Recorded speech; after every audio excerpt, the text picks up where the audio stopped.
नमस्कार दोस्तों, कुछ विचार लेकर के आया हूँ।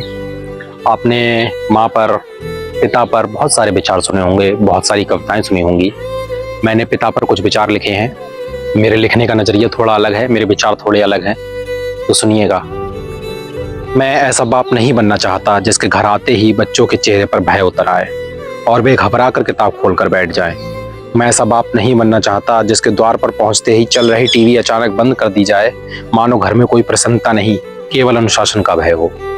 मैं एक ऐसा बाप बनना चाहता हूं जिसके घर लौटने पर बच्चे उससे भयभीत ना हो, बल्कि प्रसन्न होकर मेरे पास आकर बैठें। यदि टीवी चल रहा हो तो उसे बंद करने के बजाय मुझे भी अपने साथ बैठाएं और उत्साह से बताएं कि इस नाटक में अब तक क्या क्या घटित हुआ है।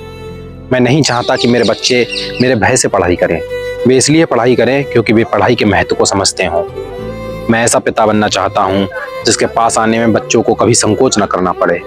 जब उनका मन करे वे बिना झिझक मेरे गले लग जाएं, अपने मन की बातें मुझसे कह सकें, अपनी प्रसन्नताएं बांट सकें, अपने दुख मुझसे साझा कर सकें।